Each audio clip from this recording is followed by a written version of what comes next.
Hello, and welcome to the We Are Power podcast. If this is your first time here, the We Are Power podcast is the podcast for you, your career, and your life. We release an episode every single Monday with listeners in over 60 countries worldwide, where you'll hear personal life stories, top-notch industry advice, and key leadership insight from amazing role models.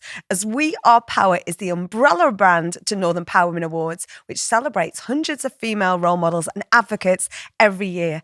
This is where you can hear stories from all of our awards alumni and stay up to date with everything MPW Awards and We Are Power.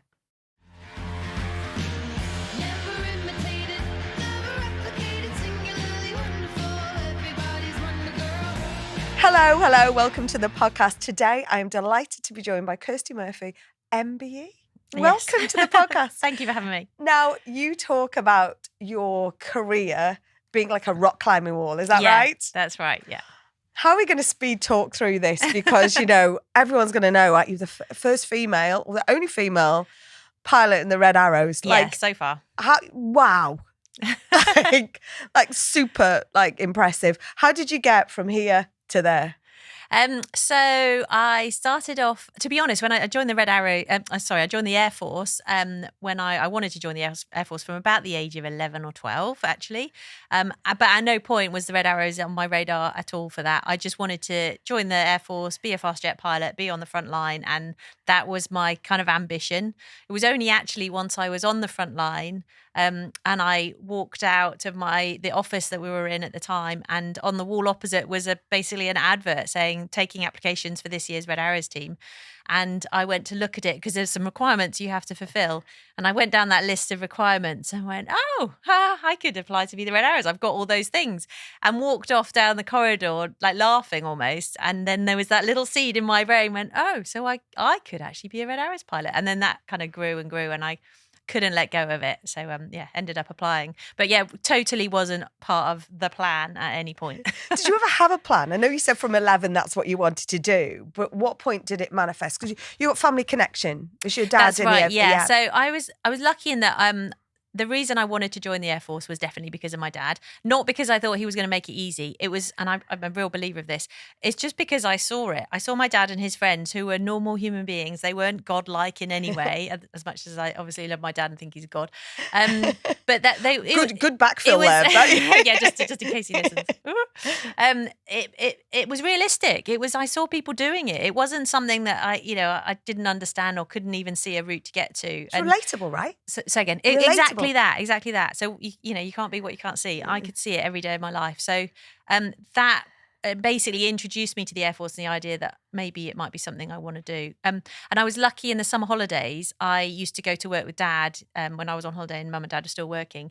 And I used to hang out on the squadron. And the squadron was amazing, the people on the squadron. And I say guys because they were all guys back in those days. There were no female fast jet pilots. And they used to really make me feel so welcome. I used to plan missions with them. I'd go to the control tower. I'd talk to my dad on the radio. I mean, you'd never be allowed to do this nowadays, but I'd talk to Dad on the radio. I'd watch them take off and land. I'd be part of the debrief. And they made me feel so much part of that. And that's what I wanted to be part of. So I joined the Air Force because I wanted to be part of that. Not necessarily to be a pilot, but being a pilot was how I saw myself being able to be part of that. And that's something I sort of reflect on quite a lot as I've got older, because that's why I joined the Air Force. When I talk to my colleagues, generally male friends who have been pilots in the Air Force, when I ask them why they joined the Air Force, it's because they saw the Red Arrows at an air show. They saw the Harrier at an air show. They wanted to be a Red Arrows pilot. They wanted to be a Harrier pilot. For me, it was very, very different reason to go into it. And I'm very conscious of that now when I talk to young people, that actually the reasons people go into jobs can be very different. And there's no right or wrong way. But it means that when we think about jobs or STEM roles, you've got to think about why different people might want to be part of it. It's not always for the same reason. So you've got to appeal to lots of different people in that way. And did it live up to that expectation? Yeah, it was amazing. With bells on. Yeah, totally. I mean, being in the Air Force is fantastic. There's a lot of sacrifices to living that kind of life in the military. Ultimately, you go where you're told. That's moving around every 3 years, but also going out on operations and detachments. I was away a lot. But equally, there's a flip side to that. And the friendships I've made, the experience I've got, I can sit in a bar and bore people mindless with my stories of things that I've done in the Air Force. It was amazing. And obviously the pinnacle for me being in the Red Arrows, it was so humbling to be part of that heritage, to wear that red flying suit. You become a bit sort of semi-famous. There's a lot of followers of the Red Arrows, and you walk down the street when you're at an air show and people recognize you and they want to talk to you. But it's not you as an individual. It's the red suit that's the famous bit. And it's, like I say, very humbling to get to wear it for a couple of years and be part of that and part of the history of it. It's how you deal with that, because it's that sense of responsibility. It's national pride. It's global pride, isn't it? It is. It's infamous. I'll be totally honest. I think when I'm talking for myself really, but I guess a lot of other people would be the same. When I joined, it was about me being a Red Arrows pilot. That's because that's just what I knew. You start going to air shows and you realize it's way bigger than me just being a Red Arrows pilot. It's about the Red Arrows and what it stands for and the feeling it creates in people, and the hairs on the back of the neck. Even I now, when I watch the Red Arrows displaying or a video of them, I get hairs on the back of my neck still. And I go, wow, I was part of that. That's amazing. So it is a big responsibility to uphold. And how have you dealt with that? Because it's interesting. So track back to something you said earlier. There's endless statistics, isn't there? Is when let's go into stereotypes. When a woman looks at a job, if we can only do 9 out of 10, then we'll dismiss it. Whereas if a guy looks, if you do 5 out of 10, they'll still go for it. Yeah. But you looked at that, there was a click, and you knew you could. Yeah, so maybe I was lucky in that there were a set of prerequisites and I could tick all those boxes. So I wasn't in that situation where I'm like, well, I could do 2/3 of that job. Maybe I'll give it a go. I had to be good enough, and there's a big selection process. So when I got into the team and got that position, I knew I was good enough and I was worthy of being there, if you like. But yeah, just to pull back on that responsibility thing, I think my attitude towards female pilots and getting more females to be pilots. When I was new in the Air Force, I just thought, if I just do what I need to do and do it well, that's all I need to do. And gradually over a period of time, more and more females will want to do this. And I just need to do the best I can and be a great role model as much as I can be. It was only really when I joined the Red Arrows, and I remember my very first air show, and we were on the ground, doing signings and stuff.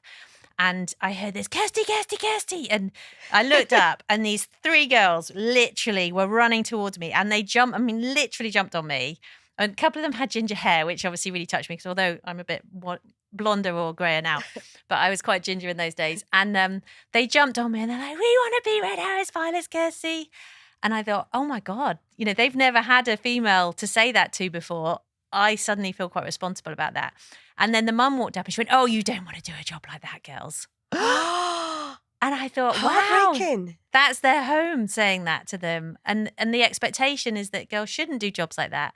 And then I really felt, right, if I just keep doing my job quietly in the background, nobody's going to know. I need to be jumping up and down so girls like that get to see me and go, hey, my mum might be saying I shouldn't do jobs like that, but that lady over there is doing it, and I know I could do it. So that became my sort of responsibility, if you like. Like your raison d'etre as well, isn't it? Because clearly you were relatable straight away to these young girls and this emerging talent. But how do we solve a problem? It sounds awful, this, but how do you solve a problem like parents? But how do you solve a problem like that individual was like, you don't want to do that? Yeah, because that's... Yeah, I mean, I don't know. All you can do is, I think, or my approach to it, put it that way, is trying to touch as many lives as I can. I speak to as many schools as I can. I'll never turn something down if I can possibly make it, because you only need to make a difference to one child's life just to see something outside their normal day to day that makes them think maybe they could do something different to what they feel like their track already is, their predestination, whatever you want to call it. It's maybe they think that actually there might be another route that I could take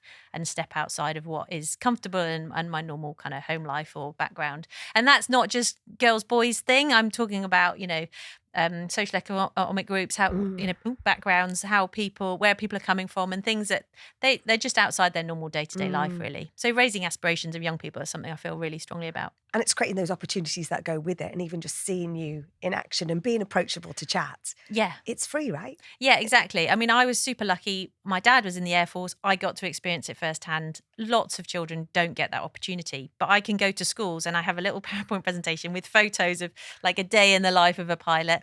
and it's amazing the response, because they have no idea what you actually do as a pilot. So, I show them how we plan a map and things like that. And it's not all in the air, and they right? love it. Yeah, exactly. And they love it. And they see the radar screens and things like that. And at least they get an idea of what it might be like, and they can maybe make it more relatable. And you've very much like instructed and given back has been part of, that feels like it's part of your DNA as well, to pass on and train the next gen or the next gen, whether it be in the Air Force. That's quite key to you, isn't it? Because you've been an instructor. Well, yeah. So I was, when I was younger and wanted to join the Air Force, there were people who told me I couldn't do it, shouldn't do it. And I found that really difficult to deal with. Also, my mum's a teacher. So I have to say, I've got my dad's DNA about genes going into the Air Force and the military and doing something that's impactful in that way and quite patriotic. And my mum's DNA, I think, is about caring for people and trying to help people to achieve what they can achieve in their life. So I think the two combined have ended up, weirdly, that's exactly what my life has been, flying and helping others and teaching. And at what point did you think, right, was it 17 years? In the Air Force, yeah, 17 years in the Air Force, yeah. And at what point did you went, I'm ready for my next adventure? So the way I joined the Air Force, I joined up for a set period of time, and that was basically an option point, and I could stay in the Air Force and continue a career or leave. And it was really clear to me that I'd had a brilliant time in the Air Force. I was getting older. I wanted a family. I didn't really want to keep deploying with a young family. For me, that's not right. Other people do it, and I've got no sort of strong opinions on how other people live their lives. But for me, it wasn't right. And it felt like the right time to go and see something else in the world. I felt like there's a big world out there, and I should go and explore it. Wow! And you went space station? Not space station, space agency. Space agency. Yeah. Sorry, forgive me. I didn't go to space. I would have loved to have done that. You could have just gone with that then. Yeah, I went there. I was up there with Katy Perry. Yeah, it was. Conversation would have dried up quite quick. My knowledge would have gone. So go big or go home. Just a small little side job. So where did you find yourself? Where did you think, well, right, I want this decision for me. And my next adventure, what do I want to be doing in it? Do you know what? It was really hard. And now when I talk to young people who don't know what they want to do, I really understand how difficult that is. I knew from a very early age I wanted to be in the Air Force. And I'd always been very clear. I left the Air Force. I was flying for a civilian display team, actually, called the Blades. Yes. Yeah. So it was perfect, because it was a sort of stepping stone out of the Air Force. I did that for 6 years. COVID happened. And it made me realise, actually, I wanted to do something else, maybe a bit more impactful, and maybe draw on some of my other skills other than just being a pilot, as I like to say. Especially not just. We should ban the word just.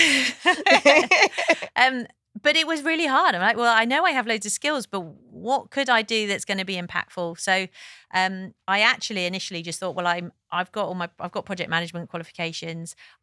This was COVID. I'll take a sabbatical rather than be on furlough, and I will just try and get a project management job as a contractor. And I did, and it just happened to be through a contact. I wrote to literally everybody I knew saying, do you need a contractor for like 3, 4, 5, 6 months, something like that? And one person said yes, and you only ever need one yes, right? One person said yes, and I ended up working in the space agency on a project as a delivery manager for a transformation program, and that led to me being the secretariat of their board. So I got to really see how corporates work from being at the table, isn't it? Right, at a high level, which was really fascinating. And then I ended up being the chief of staff for the agency as well, for the CEO.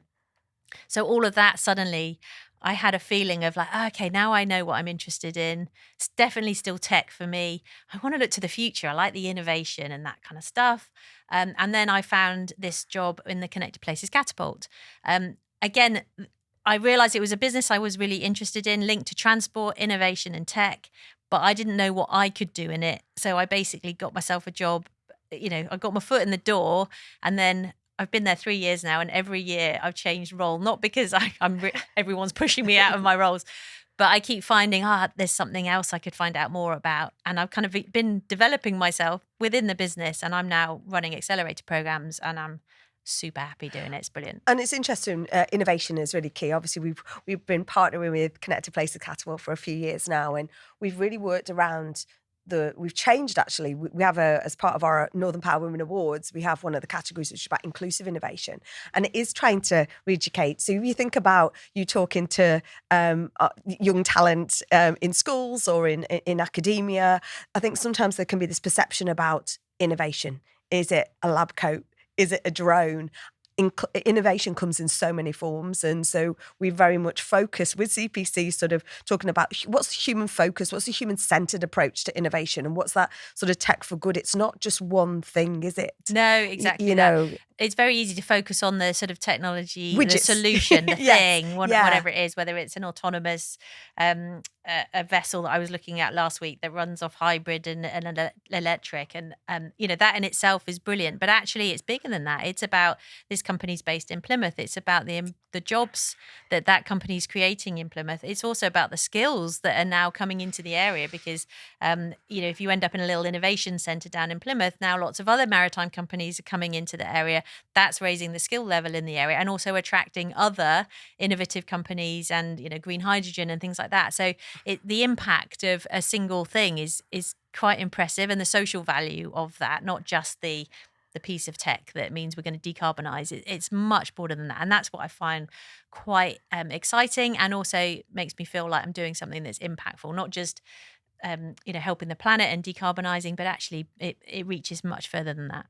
And just sort of tracking back a little bit, so when you left the Air Force and you wrote all those letters, and like you say, it only takes one to say yes. What did it feel like for the no's?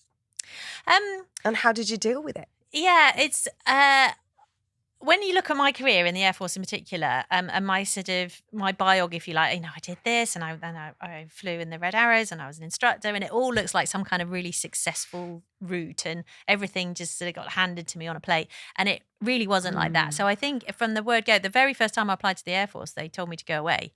And they said, no, you're not right for the Air Force. You'll never be able to cope in a male-dominated environment, and your arms are a bit too short. So, life has never just been one nice sort of escalator of success. It's always been like that, you always have failures and challenges and obstacles, and that's fine. That's just how it is. So I was just like, okay, that's fine. They were all people I knew, and they were my contacts, and I knew that they would try if they could help me, but they couldn't. And I get that. It's COVID as well. It was a very difficult time for everybody. So, I just kind of carried on, really. I didn't worry too much about them. I knew something would come along at some point. I'm a big believer in that. Well, everything comes to shoe weights. Yeah. But when you're sort of putting on your skills down that you've learned over the 17 years, and then trying to piece it into where you might go. We talked about all the talk about transferable skills and stuff like that.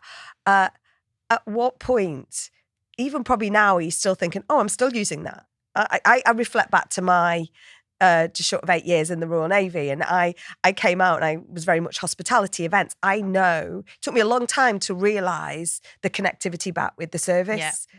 And I definitely, and it took a while to realise that actually it was because of what I did there, but we didn't call it project management then, or we didn't call it, sort of tactical planning or stuff like that. It was just what we did. Is it? Yeah. Are the dots still been joined? Yeah, very much so. I think for me, it's people skills, definitely, that I got from the military. I find that I can connect with people quite quickly. I think that comes from moving role every 3 years. Naturally, you don't have time to spend a year getting to know everybody and making friends. You just sort of get in there and get stuck in. And I think that skill is been really, really helpful all the way through my career, especially having left. So now, especially on a project like this, where you kind of arrive and you've got new partners, you need to get to know people and start working quickly with them. And I feel like that's definitely one of my strengths. And then, like you say, there's something about the planning and the organisation, and also something about when we fly and we plan missions, we always think about the what ifs. So what if you go into the tanker? What if you can't tank? What if they haven't got enough fuel? What are the backup plans? So I'm not talking about thinking about every possible scenario, but it's about having that sort of agility to just think around problems. And I've already got a bit of an idea about what you might do if something goes wrong. So I think when, as I just said, things don't happen smoothly in life, whether it's your life, whether it's your job, whether it's your project. But I'm very easily able to cope with these little knocks, if you like, because I just think around the problem and think, okay, well, how do we still achieve what we want to achieve, just in a slightly different route? And that, again, has definitely come from flying training and the military, because that's what it was all about. And what would you say to, so 11-year-old Kirsty knew that she wanted to fly join the Red Arrows. A few years later, Kirsty was told, you can't join. What would you say to that younger self? Because you came back and did it and went, I'm in, but someone else might have walked away. What would you say? Yeah, well, I think if you walk away, and it's sometimes, I have talked about this before, where I've said sometimes there are obstacles in your life and you've got to figure out whether you're going to go over them or go around them, or you realise they're just in the way and you're going to have to find a completely different route. And I can think of examples of all those three scenarios where I've really gone over that obstacle, whatever it's taken. It's been tough. Others I've cleverly gone round, and then there's someone who've gone, you know what, this isn't going to happen for whatever reason. I'm not going to keep flogging myself on something that's never going to happen, and being able to accept that is part of it. When I was a couple of years ago, when I first started talking to younger people, and I was always asked, what's the one piece of advice you give yourself, your younger you? And I always used to say, be yourself. Don't try to conform, because I was a real conformist, and I still am a little bit, the way I was brought up, I think. And that was what I always said. But I actually realised now, when I was young, and I think this is true of all young people, you do need to conform. You need to be part of your friendship group. And there are some things you have to do at that age to be part of your friendship group. And that's kind of okay. But just know that if you're not quite comfortable because you're not quite fitting into that group, that's okay. Your time will come. And that's what I now try and say. So it's about that really for me now. So take me back to would have been the Queen's birthday honours, probably 6 weeks before. You got a nice brown envelope. Yeah. What did that feel like? Do you know what? It was such a shock. I mean, it was a total shock. And I completely misread it, because I'd actually been asked to write a citation for someone else. And so I'd done that. And I thought this letter was about that, saying it was really great news, but the thing that the citation you supported, the nomination you supported, has been successful. So I read this with that frame of mind. And then I sort of went, hang on, no, that says my name at the top of it. That's me. No, it's actually me. And it was so unexpected. It was amazing. In the military, I know a lot of people who have got various awards, and very well deserved. But I have to say, getting one as a civilian was particularly special. It really was. And my dad has an OBE as well. And I was like, wow, look at us now sorry, my dad's got an MBE, not an OBE. I'm promoting him. And yeah, I thought, wow, that's pretty incredible. Yeah. And who presented you with your MBE? I got Prince Charles, King Charles now, but Prince Charles at the time, yes. And it was great because, of course, he went through flying training in the Air Force. So, I mean, obviously, he's very good at talking to people anyway. That's his job. But I got there and we started talking about aerobatics and how it used to make him feel. And he really struggled with the G. And it was really funny. And I could see his evacuary and some of the people around all sniggering as he's laughing and telling me these stories about trying to do aerobatic training in the Air Force. It was very funny. But it strikes me that award and that honour has just driven you to do more. Yeah, it's, do you know what? I also felt very humbled by everyone else that was there. It's the best networking day ever, right? As in human. But also like, wow, I don't feel quite as amazing as everybody else. I mean, some of the people there, what they've done over, a much longer life than mine and over a much longer period, was quite incredible. And I did feel very humbled to be part of that in itself. But yeah, it was a really special day. And it's really nice to know deep down you're making an impact on children. Like I said, if I can just change one person's life, that's brilliant. But actually to be recognised for it is a really heartwarming thing.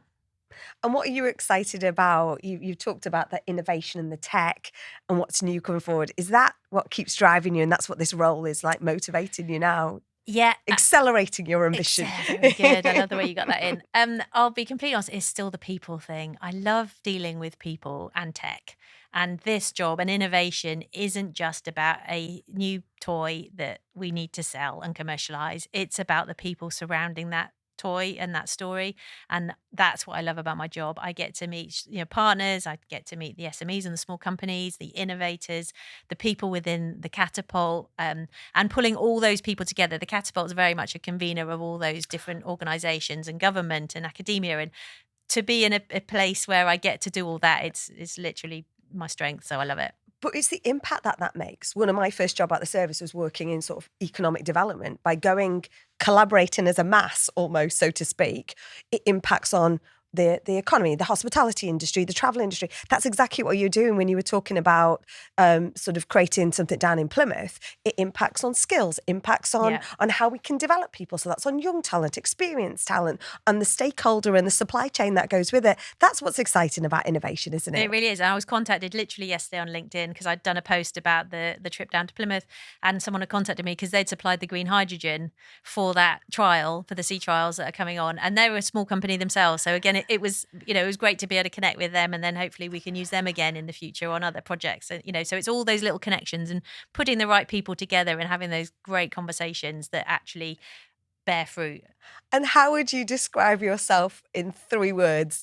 Because you are made up of so many different parts. I've been putting them together in my head as we've been chatting, if you like. Convenient is one of your superpowers for sure. But how would you describe yourself? Because you're...